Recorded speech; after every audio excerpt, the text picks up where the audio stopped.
ठीक है, तो हेडिंग डाल लीजिए आप जल्दी से। ऑन लुकिंग, ये एक सोनेट है पहले। ऑन लुकिंग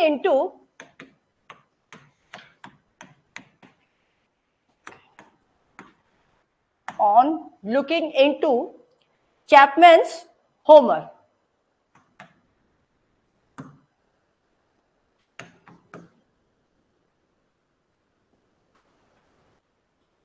ये एक सोनेट है,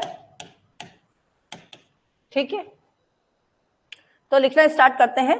एक पेट्रार्कन सोनेट है। कैसी सोनेट है? हाँ,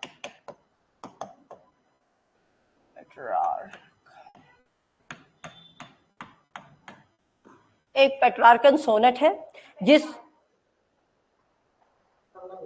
अब जैसे ही बताती हूँ, जैसे 8 लाइन और 6 लाइन, तो उसमें क्या है 8 लाइन्स, हाँ 8 लाइन्स प्लस 6 लाइन्स।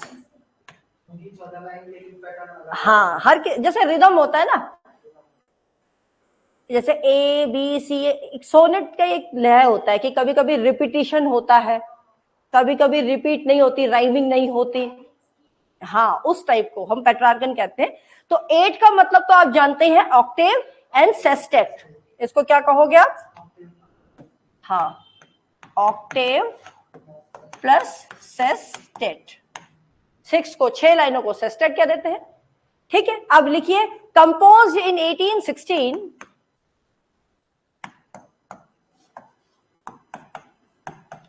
1816 में ये कंपोज हुई थी, जस्ट आफ्टर रीडिंग होमर। कैसे? जस्ट आफ्टर रीडिंग होमर, जब ही उन्होंने होमर पढ़ी, उसके बाद उन्होंने इस पे वर्क लिखना शुरू किया विद फ्रेंड क्लार्क। आपको मैंने उस दिन भी बताया था, इनके फ्रेंड थे जो स्कूल मेट थे, हेड प्रिंसिपल के जो बेटे थे, जिनका नाम था क्लार्क, लास्ट में है ना, तो थॉमस क्लार्क करके है। तो he with friend Clarke. Clear है? नेक्स्ट देखिए, much have I travelled in the realms of gold. तो नहीं, वर्क नहीं, इसी में ये लाइन आती है, मच आई हैव ट्रेवल। अभी पहले दूसरी ये लिख लिया तो बताइए, फिर चेंज करेंगे। हाँ, तो लिखिए, इसमें ये लाइनें आती हैं वो इस तरीके से हैं, मच आई हैव ट्रेवल्ड, ठीक है, much I have travelled in the realms of gold. Realms, REALMS, realms को कहते हैं राज्य, kingdom of gold, GOLD, gold. Gold तो जानते ही आप, सोने। तो ये कहते हैं कि भाई मैं बहुत ज्यादा ट्रेवल किया हूं, इस लाइन में लिखा है, मतलब इस वर्क में, कि मैंने बहुत ज्यादा ट्रेवल किया है। कहां ट्रेवल किया है? राजाओं के किंगडम में। इसको कहेंगे हम किंगडम। किंगडम लिख दो, जहां क्या है, सोने ही सोना। भाई किंगडम में तो आपको पता ही है क्या होता है, ठीक है। तो वैसी जगह में बहुत ज्यादा क्या किया हूं? ट्रेवल किया हूं। नेक्स्ट लिखिए, and many goodly states and kingdom, and many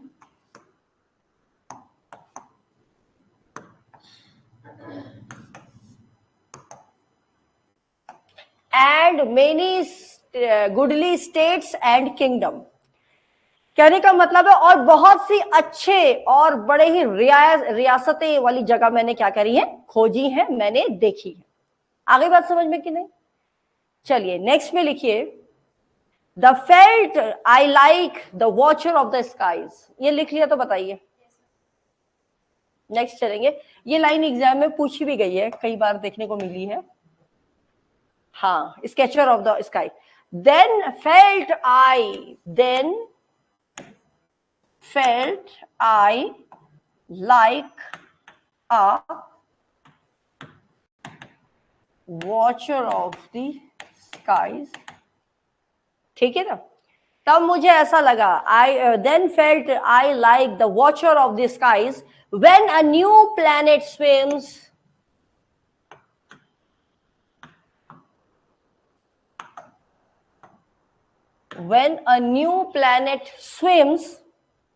into his ken. Can, KEN, can.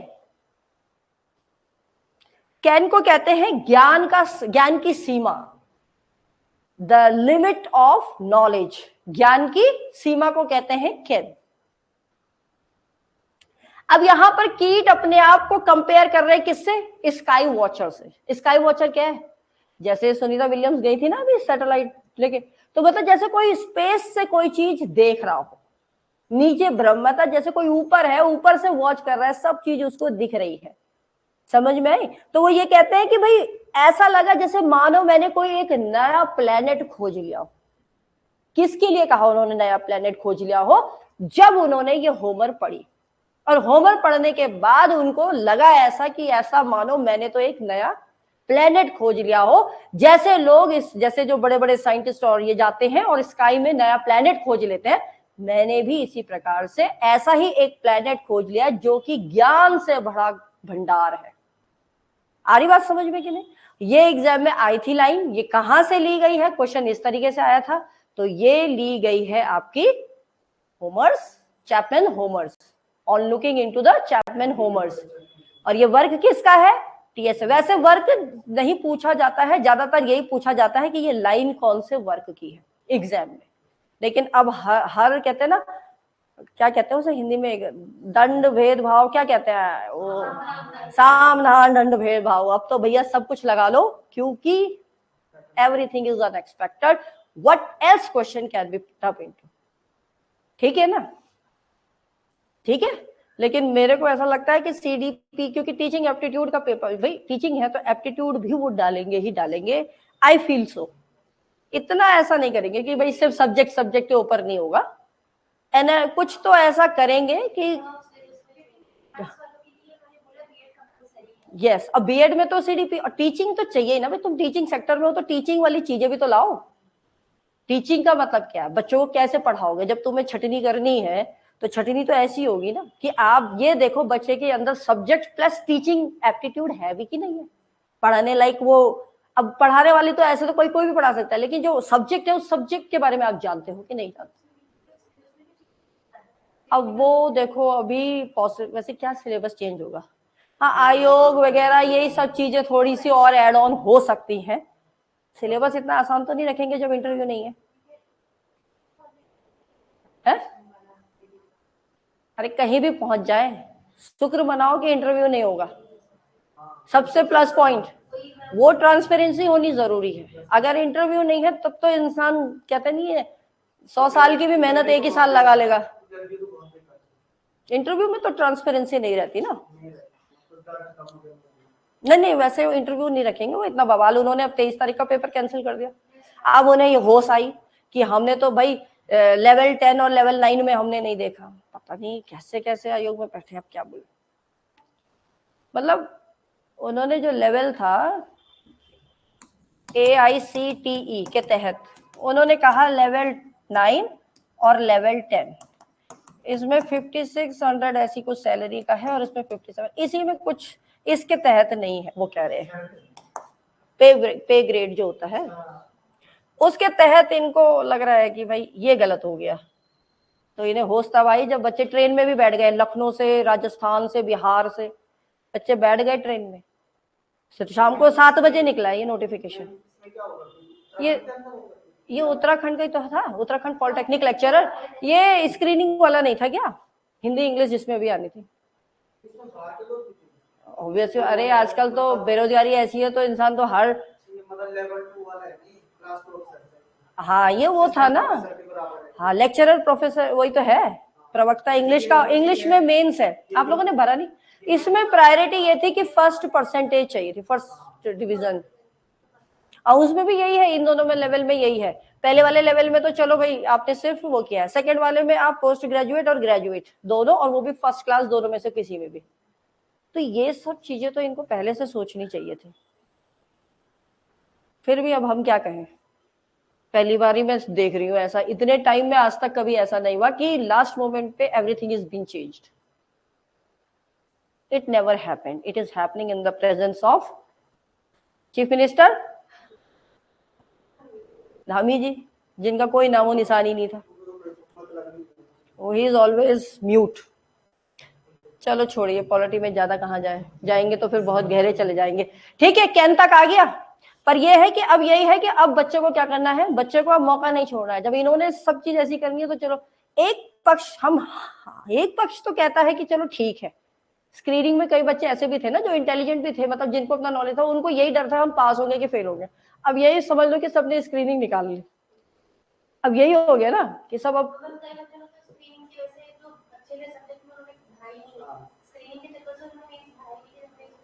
हाँ, लेकिन अब अगर ऐसा हुआ होगा ना तो कहीं ऐसा ना हो ये विंडो ओपन कर दे दोबारा। विंडो ओपन करेंगे ये शायद। अब देखो क्या होता है। चलो जो भी हो, तुम तो अपनी तैयारी पे लगे रहो, क्योंकि पेपर ने तो होना ही है, चाहे वो 3-4 महीने बाद हो, चाहे वो 5 महीने बाद हो। पेपर तो नहीं जाएगा, तैयारी रहेगी तो आपको जैसे ही आता है तो यू आर एबल तो दे सकते हो। पेपर पोस्टपोन किया है उन्होंने, कैंसिल नहीं किया वो पॉलिटेक्निक वाला, सिर्फ पोस्टपोन। तो पोस्टपोन अब ये सब लगाएंगे ना कि अब हमें कब लेक्चरर का कराना है, कब पॉलिटेक्निक, क्योंकि हर चीज अब सिस्टमेटिकली फिर करेंगे ना। नहीं तो फिर तो अब तो धरना ही, इनको तो बिल्कुल गोली मार देनी चाहिए। वही वाला हाल है ना, बच्चों के साथ ऐसा नहीं करना चाहिए, पढ़ाने वाला भी इरिटेट हो जाता है।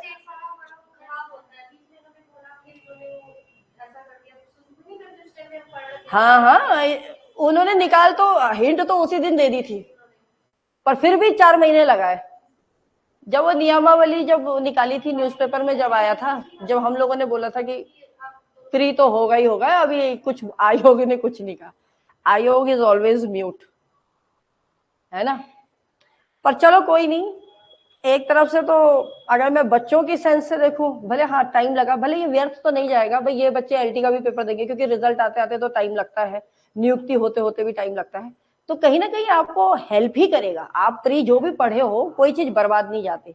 अब सीडीपी पढ़े हो तो सीडीपी काम नहीं आ जाएगी, अभी आ जाएगी, देखना डेफिनेटली आ जाएगी। तो काम तो चीजें आती हैं, पर यह कि समय बर्बाद होता है? हाँ हाँ हाँ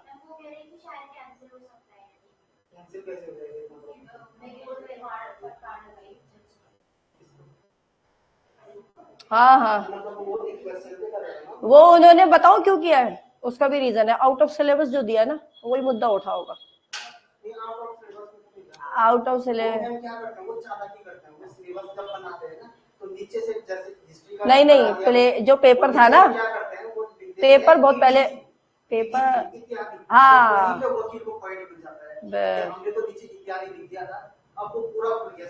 हाँ, उनके लिए अब तुम सब पढ़ो इसमें, अब तुम इसमें कहीं से भी पढ़ो, कंपटीशन दे रहे हो तुम। लेकिन अगर सपोज एलटी रद्द कर दिया इन्होंने, मतलब तो फिर दोबारा से बहुत जल्दी निकाल देंगे ये एलटी, फिर एलटी बहुत जल्दी निकाल देंगे ये। और जो बच्चे निकल गए, सेलेक्ट हो गए,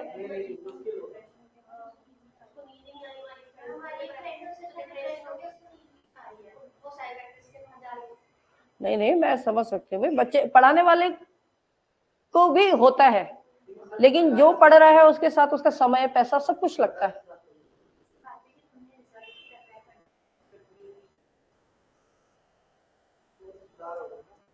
अब वो ये कोर्ट काट का चक्कर करते हैं ना, यही तो दिक्कत है।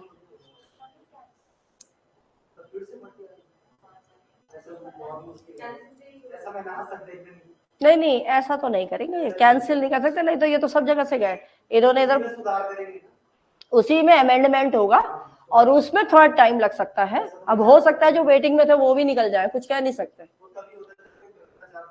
हाँ, किसी को देखा ऐसा तो खैर नहीं, इतना लेवल तक जाएंगे तो फिर वोट नहीं चाहिए इन्हें, वोट भी तो चाहिए, इलेक्शन आने वाला है भाई, इलेक्शन भी तो आएगा।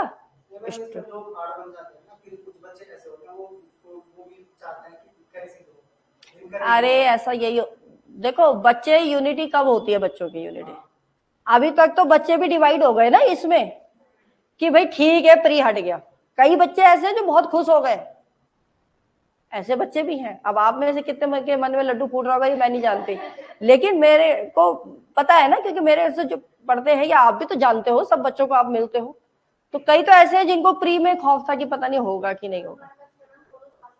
हाँ,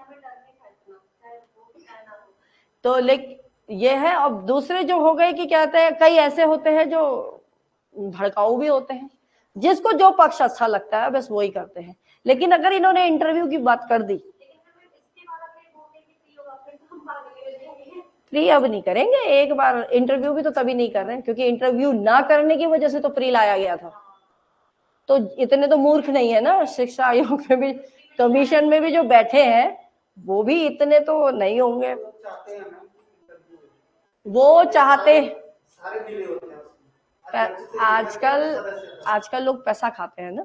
एमटीएस की भर्ती में, एमटीएस और एमटीएस तो केंद्र की है, स्टेट में है। अरे नेट तक में लोगों ने ऐसा कर दिया, नेट। चलिए उसको छोड़िए, बस हम अपनी मेहनत करते हैं, दैट्स इट। मेहनत करना काम है, पढ़ा हुआ होगा तो याद ही रहेगा कभी ना कभी, और एग्जाम में आएगा तो आपके अंदर एक कॉन्फिडेंस बिल्डअप होगा। अभी आयोग क्या करता है क्या नहीं करता ये तो उसने क्लियर कर ही दिया कल कि मेंस है।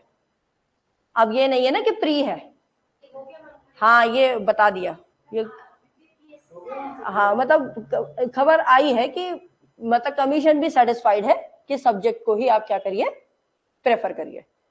अब उसमें क्या बदलाव आएगा, अब वो बदलाव वो क्या करते हैं कि क्या पैटर्न में बदलाव लाते हैं, सीडीपी डालेंगे या नहीं डालेंगे भाई, as per the need of the subject. खाली सब्जेक्ट के बेस पे तो वो करेंगे नहीं आंकलन, ठीक है ना। तो उसमें कुछ, क्योंकि छटनी जब करनी है, जब सब्जेक्ट तो सभी पढ़ेंगे तो छटनी कहाँ से होगी, छटनी वहीं से होगी जो 2 सेक्शन पेडागॉजी और ये रख के उसके बेस पे, जैसे एलटी में था ना 70-30 का रेशियो, ऐसे ही करके ये कुछ करेंगे, इस टाइप का बनाएंगे। क्योंकि प्योर सब्जेक्ट में भी कितने क्वेश्चन बना लेंगे वो, फिर वो है ना, तो इसलिए वो उस चीज को बाइफिकेट कर देंगे इस तरीके से। तो इसीलिए अब है, अब आप इस पे थोड़ा सा चलिए, इसीलिए मैं बहुत फास्ट भी नहीं चला रही हूँ, आराम आराम से पढ़ लेते हैं, अभी तो समय है, ठीक है। चलिए लिखिए, किड्स कंपेयर हिमसेल्फ, मैंने बोला ना कि वो वॉचर की तरह मानते हैं, अभी रुक जाओ, लिखने की जरूरत नहीं है, तो मैं समझाई भी थी ना। वो कहते हैं कि भाई मानो मैंने तो एक नया क्या खोज लिया है, प्लेनेट खोज लिया है, ठीक है, समझ में आ गया। तो बस इतना ही है, ये एक फेमस एक्सप्लोरर की तरह उन्होंने अपने आप को यहाँ पर माना जब उन्होंने होमर को पढ़ा। अब हम इनके नेक्स्ट वर्क पे चलेंगे, and me on. Next work है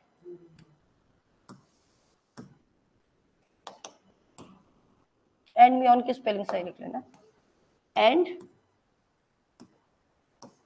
मी ऑन, ठीक है। स्पेलिंग गलत कैसे हो जाती है कभी कभी, सोचते दिमाग में, ENDYMION, पहले ठीक ही लिखा था,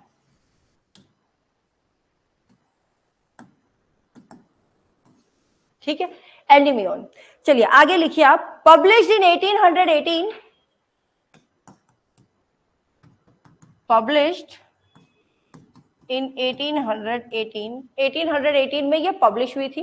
थोड़ा डिक्टेट करूंगी मैं, ठीक है, हम अपनी स्पीड को कम नहीं करेंगे, मतलब हम वैसे ही चलेंगे जैसे कि हम अभी तक चल रहे थे, उतना फास्ट नहीं चलेंगे, थोड़ा मतलब जो आपको समझ में भी आ जाए। पहले ये था ना कि भाई फटाफट, अब ये है कि हम थोड़ा सा स्लो करके चल सकते हैं, पर इतना भी स्लो नहीं कि बिल्कुल ही खत्म हो जाए, है ना। तो देखो, publish in 1818 a long narrative poem, ये क्या थी, मैंने पहले भी लिखाया है, अ लॉन्ग नरेटिव पोयम, क्योंकि एक तैयारी के लिए बहुत महीने भी कम पड़ जाते हैं, तो अरे 27 अप्रैल कैसे पॉसिबल हो सकता है, कैसे हो सकता है। वैसे तो देखा जाए भाई, आयोग अभी ये भी कह सकता है भाई कि जिस तरीके से वो बोल रहे हैं, क्योंकि भाई क्वेश्चन पेपर तो बन चुका होगा ना उनका, भाई बन ही जाना चाहिए, 1 महीने पहले तो पूरी प्रोसेस हो जाती है, सेंटर हो जाते हैं, सब कुछ हो जाते हैं। ये तो आयोग के पेपर भी नहीं बनाता है, इनका ना एक बुक बैंक होता है, हाँ बुक बैंक से ही निकालते हैं, इनका एक बुक बैंक होता है, जब सिविल का जब ये पकड़ेंगे, हाँ सिविल इंजीनियरिंग वालों का जो बुक बैंक है वो सहारनपुर में बिकता है, हाँ वो भी कुमार वहां से लेके आएगा खरीद के, और यहाँ मिला के सारे क्वेश्चन, हाँ हाँ 4000 क्वेश्चन हो गए, अब उन 3000 में से 100 क्वेश्चन पहुंच जाते हैं, तो तुम्हारी किस्मत है। लेकिन नहीं, लेकिन जैसे अब पकड़े गए थे ना वो, उसके बाद फिर एकदम ऐसा नहीं हो सकता, जब एक बार छापा पड़ गया तब ये चीज नहीं चल सकती ना, फिर ट्रांसपेरेंसी कहाँ रहेगी। अरे इनके पास नहीं नहीं, अब ये ऐसा, अब ऐसा नहीं, अब जब वो चीज हुई उसके बाद यही बैठक बैठाई गई थी। हाँ कि नहीं, विशेषज्ञ आएंगे, मतलब सब्जेक्ट के विशेषज्ञ आएंगे, प्रोफेसर जो भी है, हेड है, वो क्वेश्चंस बनाएंगे। अब इतने सारे सब्जेक्ट हैं तो क्या पॉसिबल है कि एक एक जने को क्वेश्चन बनाने में टाइम नहीं लगेगा? टाइम तो चाहिए ना, 4 महीने तो देंगे ही देंगे। हाँ, अब यही तो है, अभी जैसे इन्होंने स्थगित कर रखा है वो पेपर पॉलिटेक्निक, अब ये प्लानिंग बनाएंगे भाई कौन सा पेपर हमें कब कराना है, अब वो शेड्यूल में चलेगा, फिर ऐसा होता है। पर मेरे हिसाब से ऐसा और कोई स्टेट में नहीं हुआ है ऐसा, और आज तक इसमें भी नहीं हुआ था, पर इसी बार हुआ है ये ऐसा। किस समय? पीसीएस में भी ऐसा ही कर देते हैं, हमारे स्टेट में पता नहीं, और जगह कैलेंडर निर्धारित है इस समय। एक यूपी में पता नहीं कब होता है पेपर, वो भगवान ही जाने, यूपी वाले भी फर्जी है। स्टेट तो बड़ा है लेकिन वहां आती है वैकेंसी, लोग बच्चे 4-4 साल से पढ़ रहे हैं, वैकेंसी ही नहीं आती है। हवा ऐसी होती है कि टीजीटी का पेपर आने वाला, DSSS भी अभी तक नहीं हुआ, आप लगा लो DSSS भी। हाँ, अभी भी तो निकाल दिया था फॉर्म। केवीएस में भी बदलाव अभी मैंने देखा था, सुबह ही देख रही थी मैं, केवीएस और एनवीएस, उसमें भी पैटर्न में, सिलेबस में चेंजेस हो गए। अब सब ये अभी फिर आया है, देखते हैं। अब शिक्षा विभाग वाले सब लग गए, ज्यादा सीडीपी पढ़ ली। चलिए चलेंगे आगे हम, एक लॉन्ग नरेटिव पोयम है, नीचे लिखिए, deals with the Greek myth of moon, आगे लिखेंगे डील्स विथ अ, ग्रीक लिखना, ठीक है, विथ द लगाना, क्योंकि ग्रीक जो है ना प्रॉपर है, with the Greek myth, myth तो जानते हैं ना, विथ द ग्रीक मिथ, ठीक है, इस तरीके से, Greek myth of the moon goddesses, of the moon goddesses, उनका जो मून गॉडेसेस है उनका नाम है सिंथिया। हाँ, Cynthia, CYNTHIA, Cynthia, for a Greek youth Endymion, for a Greek youth Endymion. इस लाइन का मतलब क्या है? ये जो पोयम है ये एक लॉन्ग नरेटिव पोयम है, सॉरी वर्क है, जिसको इन्होंने बोला कि इनको जो एंडमियन है, एक यूथ है, ग्रीक यूथ है, उसको किससे कंपेयर किया? उसको बताया है कि ये तो डील कर रहा है कैसे, जैसे कोई एक गॉडेसेस है, चंद्रमा की गॉडेसेस सिंथिया के रूप में। समझ में आ गया? अभी लिखवाएंगे आगे तब समझ में आएगा आपको। नेक्स्ट पॉइंट में लिखिए, a thing of beauty is a joy for ever, ये लाइन इसी की है। A thing of beauty is a joy for ever, मतलब एक जो सुंदर चीज है वो हमेशा के लिए क्या रहती है? खुशहाल रहती है, मतलब वो इंसान के जीवन में खुशियां ही देती है। ये एक बात बताई है इन्होंने, ठीक है, वो आनंदमय रहेगा, जो खुशी, जो सुंदरता है वो जीवन भर आनंदमय रहेगी। ये लाइन किससे ली है? एंडमियन से। एंडमियन वर्क इंपॉर्टेंट है, इससे आता है ये लाइन आई हुई है, ठीक है। It is dedicated to Chatterton, मैंने परसों भी लिखाया था, डेडिकेटेड टू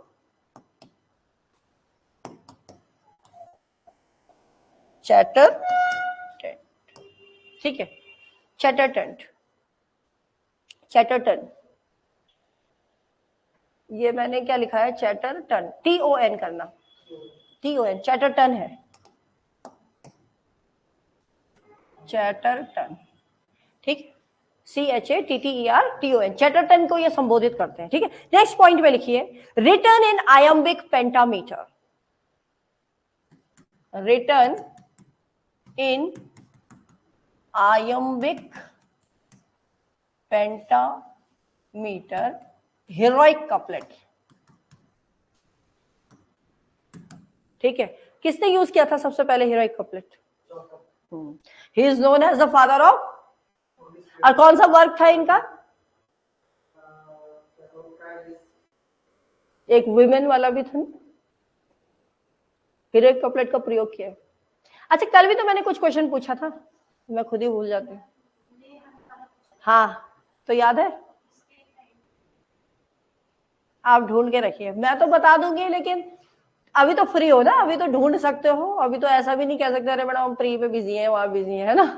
तो अब आराम से ढूंढो, क्योंकि जब थोड़े पन्ने घूमेंगे, खुद वर्क करेंगे, जब अपने आप भी मेहनत करते हैं तो बहुत जल्दी समझ में आता है ना।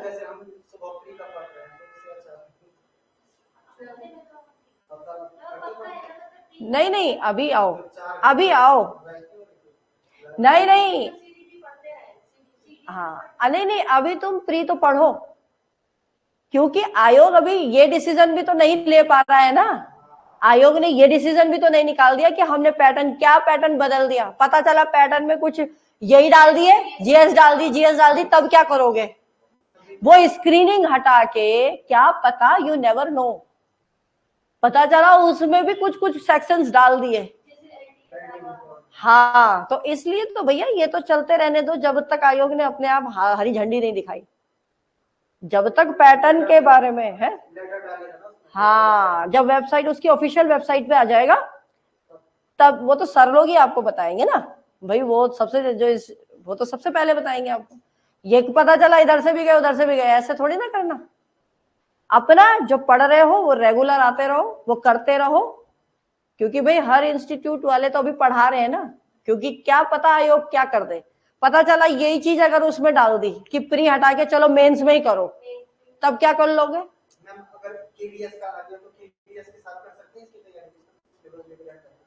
हाँ, मैं केवीएस का भी स्टार्ट करूंगी, केवीएस के लिए, क्योंकि सेंट्रल का एनसीईआरटी 12 तक, पहले एलटी में भी आती थी, 2 साल मतलब 2021 में आई थी, बहुत क्वेश्चन आए थे एनसीईआरटी से, जब बच्चे पढ़ ही के नहीं गए।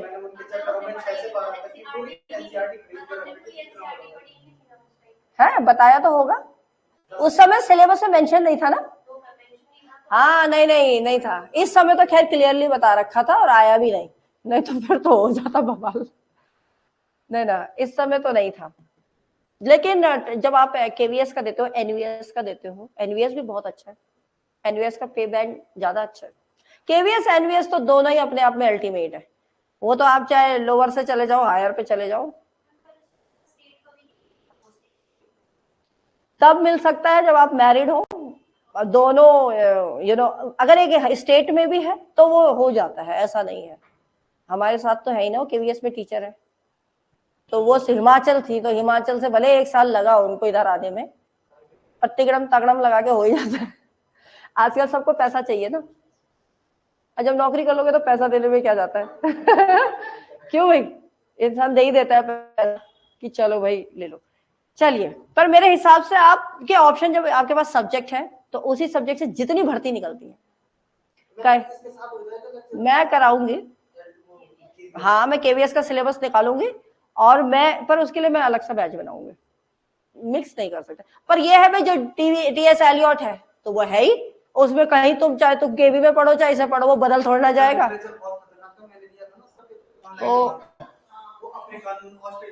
तो वो क्या है, हाँ वो अफ्रीकन, वो वर्ल्ड, वो आपकी इसमें है पॉलिटेक्निक लेक्चरर में, मैंने पढ़ा रखा बच्चों को, वो सारा वो लिटरेचर फिर, हाँ वो फिर ये क्यों, वो एक्चुअली फिर पूरा पढ़ाएगा ना, फिर ब्रिटिश का सारा, फिर उसको तो फिर सारा ही देखना है, तो वो literature, Caribbean literature, Greek literature, फिर वो शुरू से चलेगा, हिस्ट्री ऑफ इंग्लिश लिटरेचर की जहां से शुरुआत हुई। जैसे आपका पॉलिटेक्निक लेक्चरर में है, पॉलिटेक्निक लेक्चरर में कहीं नहीं दे रखा टीएस एलियट पढ़ो, विलियम शेक्सपियर पढ़ो, वहां उस समय का कम्युनिकेशन क्या था, वो सिलेबस लगभग मुझे लगता है एनवीएस से मैच करता है। तो ऐसा कुछ नहीं है, पढ़ते हैं तो आ जाता है, बल्कि अच्छा ये जो आप इंग्लिश लिटरेचर पढ़ रहे हो, आप उसकी पूरी तहत तक जाते हो, अंदर तक जाते हो। लिटरेचर साहित्य तो अपने आप में एक बहुत बड़ा वो है, इतिहास ही समझ लो। नहीं हो सकता है, क्यों नहीं हो सकता, होने को तो सभी कुछ हो सकता है यार, सरकारी ने सब चीज बदल दी तो क्या नहीं हो सकता है जीवन में, सब कुछ हो सकता है ना। तो ये जब वो सब कुछ कर सकते हैं तो हम भी सब कुछ कर सकते हैं, नहीं कर सकते भाई क्या फर्क पड़ता है, मेहनत करने से नहीं, बस ये है कि मेहनत करने से नहीं डरना है, मेहनत करने से हार नहीं माननी है, मेहनत हम पूरी करेंगे, तुम कुछ भी कर लो भाई, हम मेहनत करने को तैयार है। पर उसके लिए आपको पहले अपना मेंटली भी स्ट्रांग होना बहुत जरूरी है। ऐसा नहीं है कि आप अकेले बच्चे जिसके साथ ही हो रहा है, उत्तराखंड के जितने बच्चे, और ऐसा ही नहीं है उत्तराखंड के, अदर स्टेट के बच्चे भी भरते हैं जनरल कैटेगरी में आके, जनरल कैटेगरी में आके दूसरे यूपी के भी भर रहे हैं, यूपी वालों ने भी। तो ऐसा नहीं कि झटका उनको नहीं लगा, सबको लगा है झटका। लेकिन कभी कभी कहते हैं ना कोई चीज बहुत कड़वी लगती है, पर हो सकती है मिठासी हो। कल के दिन एक तरफ से यह है कि स्क्रीनिंग हट ही गई है, तो प्री मतलब मेन सी मेन सा इंटरव्यू नहीं है, तो ये बहुत सॉलिड चीज हो गई ना। फिर तो हर कोई अपना दम लगाएगा, और लगाएगा ही दम, क्योंकि ये मौका बार बार नहीं मिलने वाला। फिर होता है कि नहीं होता है, क्योंकि भाई एक ही उसमें आपको फट से एलटी जैसा आपको कुछ नहीं करना, बस आपने पेपर देना है, निकाल लेना है, ना इंटरव्यू ना कुछ। अब आपके अंदर दम है तो निकाल लोगे, बाकी वही है फिर कहानी, तो फिर वही आती है, इस भीड़ में तो निकलेगा वही ना जो क्या करेगा। मेहनत तो सब करते हैं, मेहनत के साथ साथ एक स्ट्रेटेजी भी बहुत बड़ी चीज है। हाँ मतलब स्ट्रेटेजी कैसे पढ़ना है, क्या पढ़ना, क्वेश्चन कहाँ से आते हैं, कैसे पूछे जाते हैं। नहीं तो क्या आप लोग घर बैठे नहीं पढ़ सकते थे? कोई क्यों पढ़ने आता है इंस्टीट्यूट पे, या कोई क्यों यूट्यूब पे भी पढ़ता है, कि गाइडेंस मिलती है, एक प्रॉपर ट्रैक मिलता है, क्योंकि वो मेहनत भी बच्चे को नहीं करनी ना, वो मेहनत भी टीचर ने करनी है, और टीचर ने रेडीमेड मटेरियल बच्चे को समझाना है। तो आपका समय बचता है, जो समय लग ही जाता है। जब हम तैयारी करते थे मुझे वो चीज याद आती है, यहाँ कोई भी आईएएस की तैयारी नहीं कराता था, सिर्फ इंग्लिश मीडियम, हिंदी मीडियम। तो मीडियम ने हमें बहुत परेशान किया। उसके लिए जरूरी तो नहीं हर कोई दिल्ली भाग जाए, भाई इतना पैसा भी तो चाहिए होता है, पैसे तो भाई हर टाइम चाहिए होते हैं। अब क्या गारंटी है कि भाई तुम निकल लोगे दिल्ली आके? 10 साल भी लग जाते हैं, 3 साल भी लग जाते हैं, 5 साल भी लग जाते हैं, किस्मत है तो 1 साल भी लग जाता है। तो फिर वो ड्रॉबैक नहीं आना चाहिए। तो मैंने इसीलिए हम कह रहे हैं मेहनत करने में हम पीछे नहीं हटेंगे। तो क्या अगर हमने नहीं निकाला तो क्या हम निकले नहीं? ठीक है भाई लास्ट अटेम्प्ट था, नहीं जितना किस्मत में लिखा था उतना ही हो पाया। तो मेहनत तो मैं सबसे बोलती हूँ, मेहनत का फल मीठा ही मिलता है। कोई बात नहीं, वहां नहीं पहुंचे तो कोई नहीं, यहाँ तो पहुंच गए है ना, इंसान कहीं ना कहीं तो पहुंच ही जाता है। तो इसलिए मेहनत से मत भागो, ये संकल्प रख लो। और उस समय हम कह सकते हैं हमारे पास टीचर नहीं थे, आपके पास तो आज के टाइम पे तो मैं कहती कोई बहाना ही नहीं चलता है, कोई बहाना बता दो। रिमोट एरिया में तक आज सुविधाएं हैं।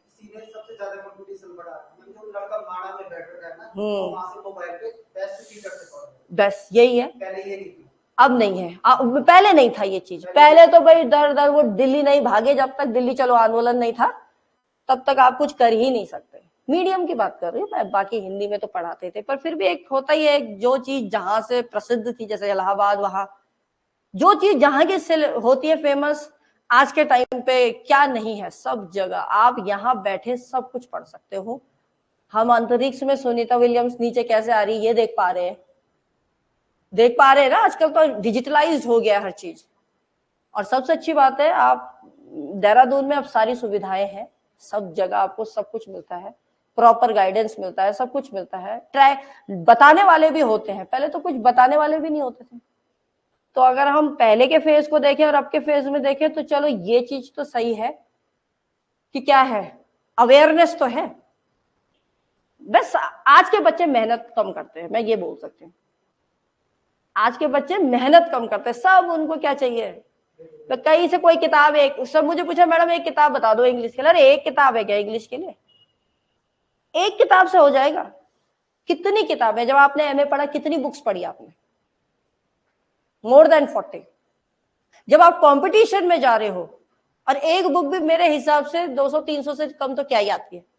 अब आप अच्छे ऑथर पे चले जाओ तो वो 450। और क्या गारंटी आपको उसका लिटरेचर समझ में आ रहा है कि नहीं? लैंग्वेज ही तो मैटर करता है। और क्या करता है, क्या ये कोटेशन आप खुद नहीं पढ़ सकते थे? पढ़ ही सकते हो ना, ऐसा तो है नहीं कि आपके पास जो बुक होंगी उसमें कोटेशन नहीं है। क्या कोटेशन ऐसे समझाया है, यही फर्क होता है एक टीचर में, एक पढ़ाने वाले में और एक जो स्टूडेंट है। ये तो फर्क होता है कि हमको कोई चीज आसान तरीके से समझ में आ जाए और हमारा समय बच जाए और सिलेबस हो जाए, यही तो चीजें हैं। वैसे आप लोग मेहनत पे लगे रहो, मेहनत ऐसा नहीं है आप लोग करते हो भाई, पर अब यह है कि मेहनत ऐसी कर लो कि भाई अब यही है ना। चलिए बहुत मैंने मोटिवेट कर दिया, अब इसके बाद थोड़ा सा करते हैं, आज मेरा टाइम तो सारा मोटिवेशन में ही निकल गया है। चलिए है, हाँ वो भी जरूरी है, सही बात है, लेकिन तब कभी जब काम नहीं होता ना तब फिर मन में वो भी होता है, अरे आज हमने ये नहीं किया। मेरे को होता है, आप लोगों को होता होगा नहीं होता, मुझे ये लगता है कि ये चीज तो रह गई, क्योंकि कुछ हद तक भी नहीं पहुंचे ना, आज स्टार्टिंग ही करके फिर हम बातें ज्यादा पे लग गए ना, आज हम सिर्फ एक ही वर्क की है अभी। चलिए लिखिए, कोई बात नहीं, आप मोटिवेट होइए और जहां तक मैंने पढ़ाया है वहां तक तो स्टार्ट कर लीजिए पढ़ना। ये समझ में आ रहा है कि नहीं? जहां से ये रजिस्टर कॉपियां भरते हैं कुछ नहीं होएगा, जो मैंने शुरुआत में पढ़ाया था विलियम शेक्सपियर स्टार्ट कर दो, क्योंकि विलियम शेक्सपियर बहुत इंपॉर्टेंट है और उसके 12-13 प्लेस से क्वेश्चन आते ही आते हैं। अभी हमने जितने किए हैं कम से कम उतने तो कर लो, ठीक है। और आसान है, समझा रखी है कहानी, ना समझ में आई हो दोबारा आपको चाहिए कि मैम एक बार रिपीट कर दो, तो हम उसको रिपीट भी कर देंगे, समझ में आ गया। पर मैं पढ़ना तो आपको पड़ेगा ना एक बार। चलिए चलते हैं, नेक्स्ट में चलते हैं। रिटन इन आयम्बिक पेंटामीटर मैंने आपको बता दिया, हीरोइक कपलेट, ठीक है, और डिवाइडेड इनटू 4 बुक्स, इसी के नीचे लिख लो, डिवाइडेड इनटू 4 बुक्स। 4 किताबों में क्या है, डिवाइडेड है, जिसमें हर उसमें 1000 लाइन्स ईच, लिख लो इसमें चाहे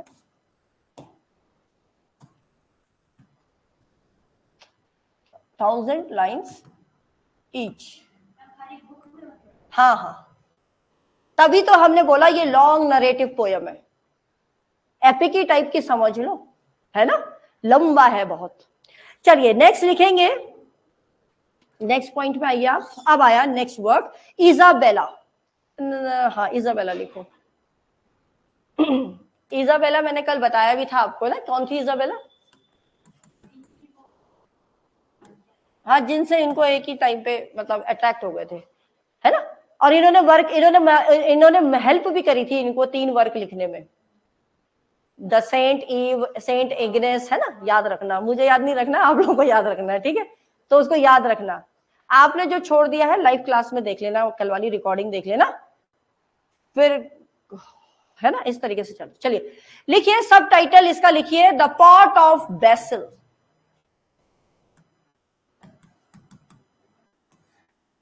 इसका सब टाइटल है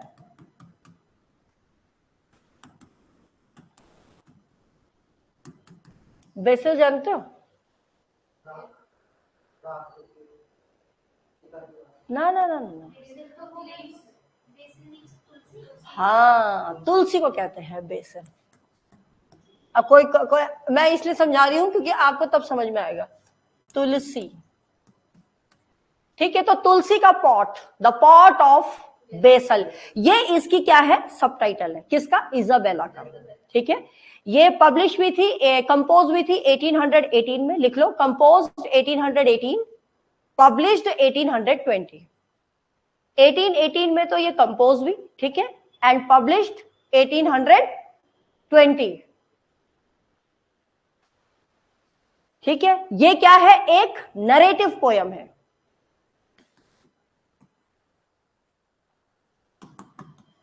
इनके ऊपर इन्होंने वर्क लिखा था ना, पोयम लिखी थी, narrative poem, written in ottava rhyming,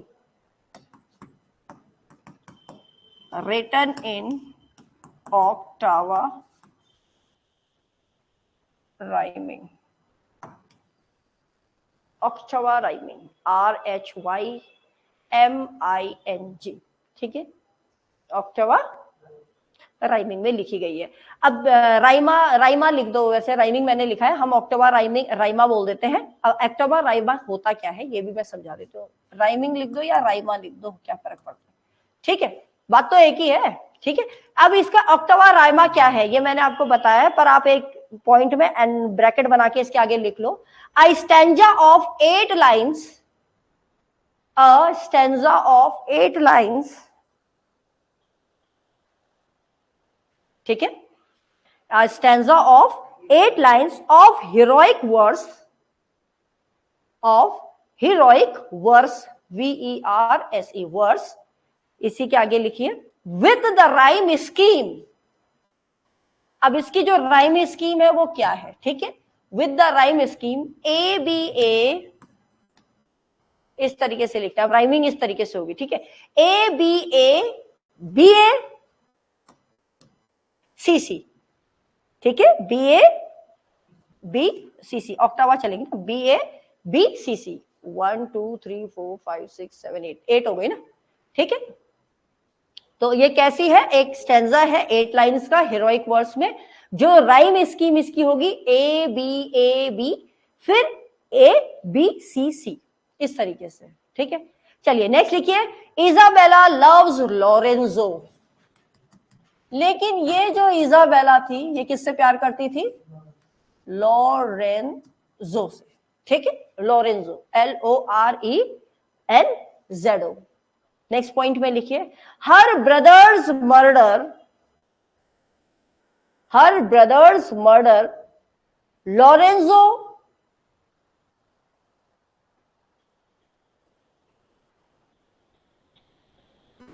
एक मिनट, ब्रदर्स नहीं आना चाहिए ना, लाइन गलत हो रही है. Her brother. अब एक्चुअली देखो मैं बताती हूँ, थोड़ी सी कहानी बता दूं तब आपको समझ में आएगा ये है क्या. आप समझ नहीं पा रहे होंगे. हमने लिखा है द पॉट ऑफ बेसिल. ठीक है, यहां पर क्या होता है? इजाबेला को लॉरेंजो से प्यार होता है. लेकिन जब इसके भाई को पता चलता है इजाबेला के कि ये लॉरेंजो से प्यार कर रही है, उसको वो थोड़ा कास्ट में लोअर होता है, तो उसको ये लगता है ये तो गलत है भाई, मेरी बहन इसके साथ शादी करेगी, प्यार करेगी, तो वो उसकी गर्दन काट के पॉट में रख देता है. तो इसीलिए इसको द पॉट ऑफ बेसिल कहा जाता है. ये इसलिए कहा जाता है. चलिए लिखिए, अभी बताते हैं. हर ब्रदर करो, ब्रदर्स मत करना. ठीक है, her brother murder Lorenzo and bury his head in a pot of basil. अब तुलसी के गमले में वो क्या कर देता है? उसको सर डाल देता है. अब होता क्या है, वैसे तो लिखा नहीं रही हूं मैं, ऐसे ही समझ लो. वो उसको, जैसे लोग तुलसी में रोज पानी देते हैं ना, वो उसको इतना प्यार करती थी कि वो उसके सर पे रोज पानी डालती थी. जैसे तुलसी, हाँ, उसी को तो पता ही है कि भाई इसने मर्डर कर दिया मेरे उसको, तो वो उस पर रोज पानी डालती थी. उसका लव यहां दिखाया गया. ठीक है, तो आगे लिखिए आप. It is a precursor poem of, हाँ, प्रीकर्सर का मतलब होता है अग्रगामी, है ना, पहले. It is a precursor poem of the eve of saint Agnes, of the eve of saint Agnes. ठीक है, the eve of saint Agnes, उसकी क्या है? ये प्रीकर्सर पोयम है, मतलब उससे पहले वाली पोयम है, अग्रगामी. समझ गए ना? आई बात समझ में कि नहीं? तो ये इजाबेला के बारे में था. इस क्वेश्चन ये आता है कि इसका सबटाइटल क्या है, तो वो है द पॉट ऑफ बेसिल. ठीक है, चलिए. या इस तरीके से पूछ सकते हैं कि character Lorenzo is found in which of the work of this kids, तो वो भी आ सकता है. क्वेश्चन जब आप करोगे ना तो आपको पता चल जाएगा कि किस तरीके से क्वेश्चंस बनते हैं, कैसे क्वेश्चंस पुट किए जाते हैं. जैसे थॉमस हार्डी पे मैंने आपको लिखवाया था, जो लिखवाया था वैसे ही क्वेश्चंस भी है उसमें आए हुए एग्जाम में. आपने, मुझे नहीं लगता आप लोगों ने वो थॉमस हार्डी के क्वेश्चंस करे जो मैंने 2 हफ्ते पहले, 2-3 हफ्ते पहले दिए थे. हाँ, नहीं किए ना? हाँ, यही तो. उसको करो, थॉमस हार्डी पढ़ाई है, और आधे से ज्यादा क्वेश्चन मैंने तो सब लिखवा रखा है, तो आप उसको करो. देखो, अपनी तरफ से भी मेहनत करनी पड़ेगी, मेरी मेहनत से कुछ नहीं होने वाला. तो you have to push yourself into the fire. ठीक है ना? तो आप लोग भी क्या करो, काम करो. जो वर्क आज आपका टास्क ही यही है, कुछ मत करना. आज वो थॉमस हार्डी पढ़ा रखा है ना, पहले थॉमस हार्डी पढ़ लो जितना मैंने पढ़ाया है. फिर पढ़ने के बाद ईमानदारी से, देखो, बी ऑनेस्ट टू योरसेल्फ, ईमानदारी के साथ नेट नहीं खोलना, कुछ नहीं खोलना. ठीक है, अपना बैठ के उन क्वेश्चंस, मेरे हिसाब से 50 क्वेश्चन मैंने हार्डी पे ही दिए, और दिए ही नहीं कोई क्वेश्चन, तो वो 50 क्वेश्चन आप आज हार्डी पे करो. ठीक है, तो आज आप हार्डी पे वो क्वेश्चंस करके देखो। क्लियर है? चलिए नेक्स्ट चलेंगे हम। हाँ, लमीला, लेमिला। नेक्स्ट वर्ड पे चलिए, लेमिया, लेमिया, LAMIA, लेमिया। इसको भी लिखिए, अ narrative poem, a narrative poem.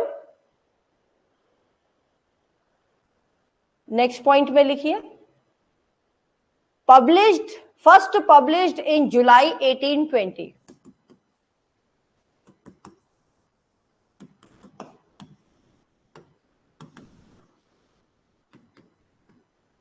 First published in July 1820। Volume, मतलब ये वॉल्यूम में था, जिस वॉल्यूम में कौन कौन सी है, लेमिया, इजाबेला, उस वॉल्यूम में आती है ये जो वॉल्यूम है पोयम का, इसमें कौन कौन सी पोयम और आती है जिसमें लेमिया, लिखो लेमिया, कॉमा, इजाबेला, अभी लिखा है ना इजाबेला, एक ही वॉल्यूम में है ये, ठीक है। उसके बाद लिखो the eve of saint Agnes,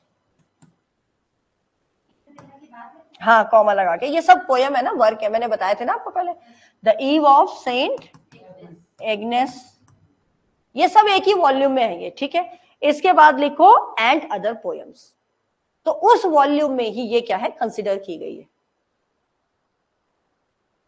ठीक है। अब इसको लिया कहां से गया है, ये लेमिया जो है ये ली कहां से गई है, तो टेकन फ्रॉम बर्टन्स, लिख लीजिए, टेकन फ्रॉम बर्टन्स, बर्टन्स का वर्क था और वर्क का नाम था एनाटॉमी ऑफ मेलनकली, एनाटॉमी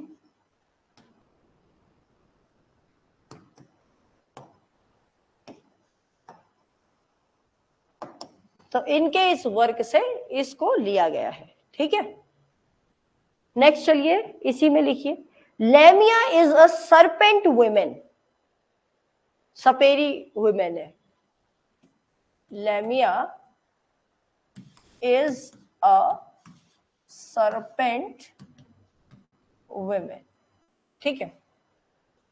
इसके आगे चलिए आप, god Hermes comes, god Hermes, इसी में आगे लिखिए, God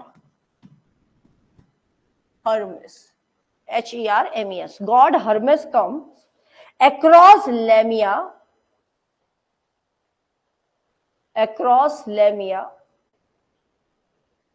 while searching for a nymph, while searching for a nymph। अब ये निम्फ का मतलब यहां पर वो निम्फ नहीं होता जो कैटरपिलर और वो सब होता है, इस निम्फ का मतलब होता है अप्सरा, ठीक है। तो ये कोई इतना वो नहीं है, बट थोड़ा सा आपको कैरेक्टर पता होना चाहिए, इसमें यही है।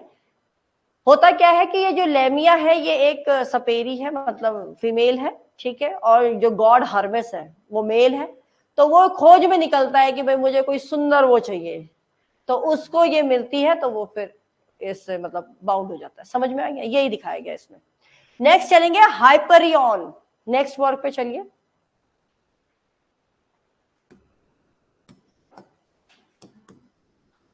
Hyperion, HYPERION, HYPERION, Hyperion. ये भी वर्क आया 1818 में, ठीक है, 1818 में। और ये इंपॉर्टेंट क्वेश्चन है, मैंने लिख भी रखा है इंपॉर्टेंट, इसका मतलब ये कहीं पूछा गया एग्जाम में, ठीक है। तो लिख लो, मॉडल्ड ऑन पैराडाइज लॉस्ट, इसीलिए इंपॉर्टेंट है।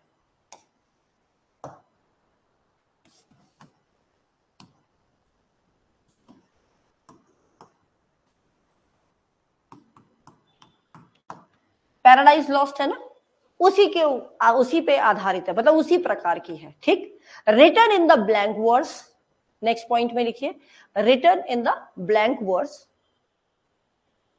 और इसकी एक लाइन है, बहुत अच्छी लाइन है, और वो लाइन आई जाती है, The first in beauty shall be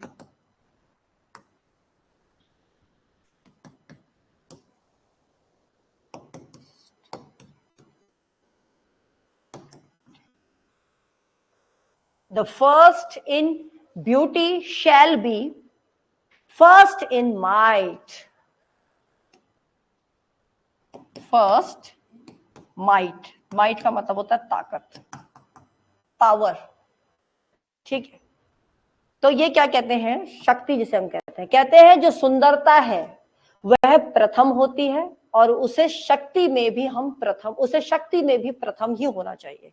जो ब्यूटी है उसको प्रेफरेंस मिलती है ना, वो आगे ही होती है, तो उसको शक्ति में भी क्या होना चाहिए, आगे ही होना चाहिए। ये लाइन ली गई है किससे, हाइपरियन से, जो कि किसकी है, जॉन केट्स की, और किस पे आधारित है, किस पे मॉडल्ड है, पैराडाइज लॉस्ट, ठीक है। इसके बाद एक और कर लेते हैं, then we will wind up the class today. अब लिखो eve of saint Agnes, the eve of saint Agnes, the eve of saint Agnes. लिखिए composed 1818, oh sorry 1819, composed 1819, okay, and published 1820, published 1820। तो 1819 में तो ये कंपोज हुई थी और 1820 में पब्लिश हुई थी। It is a romantic narrative poem, obvious सी बात है, रोमांटिक, मैंने पहले भी लिखवा रखा है ये, रोमांटिक नरेटिव पोयम। स्पेलिंग तो लिख ली थी ना, द सेंट एग्नेस की, the eve of saint Agnes, ठीक है। इसके बाद लिखिए written in Spenserian stanzas,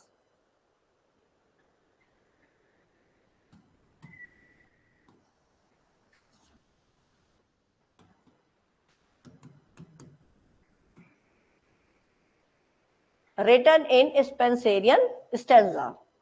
next में लिखिए based on a folk believe, ये चीज इंपॉर्टेंट है, based on a folk, F लोकगीत होते हैं ना, FOLK, folk, based on a folk belief that a girl could see her future husband, that the girl could see her future husband in a dream। हाँ मैं दोबारा बोलती हूँ, based on folk belief that a girl could see her future husband in a dream, लिख लिया, in a dream, comma, if she performed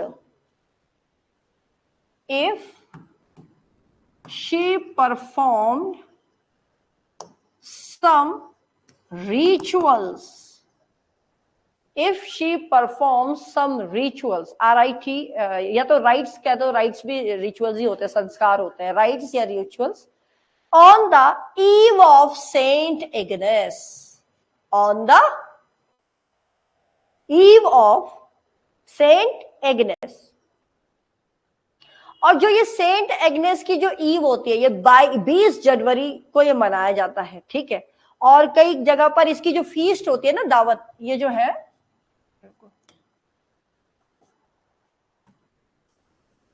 ewe, ewe तो जानते हैं ना, फीस्ट है, ईव ऑफ सेंट एग्नेस, वैसे ये 20 जनवरी को मनाया जाता है। और इसकी जो फीस्ट होती है ना, फीस्ट समझ गए, दावत,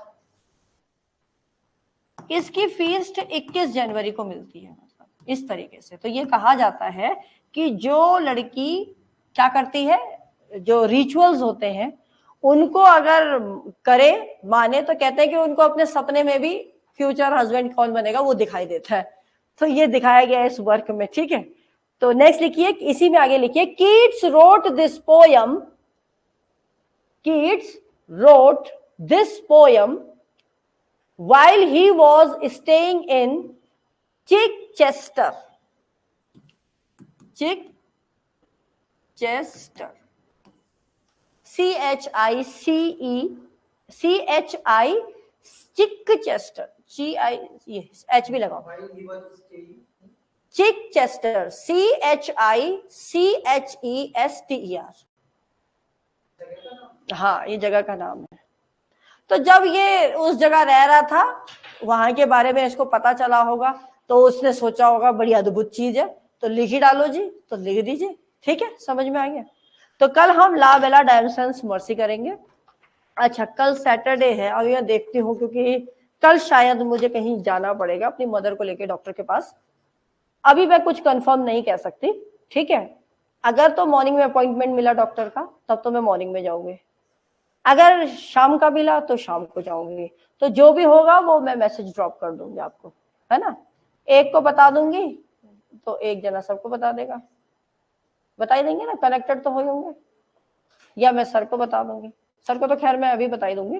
तो इस तरीके से शायद, क्योंकि पॉसिबिलिटी लग रही है, अब कितनी है वो मैं नहीं जानती, अभी वो मेरे ऊपर नहीं है ना।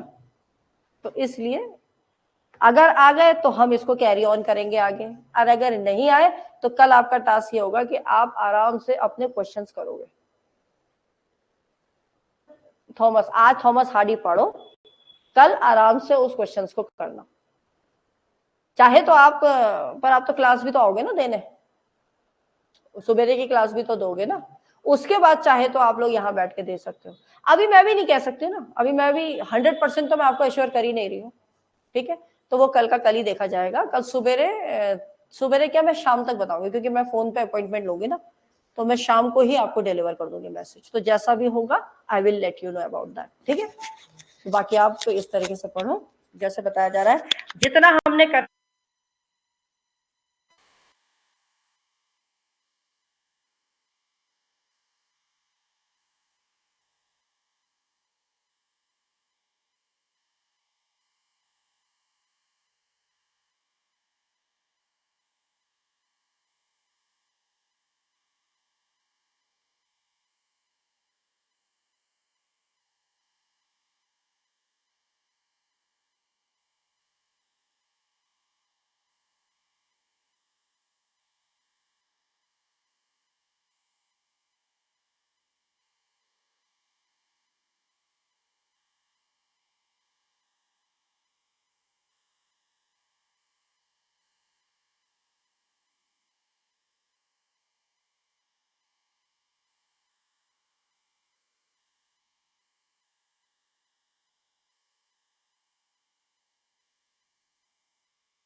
Damn.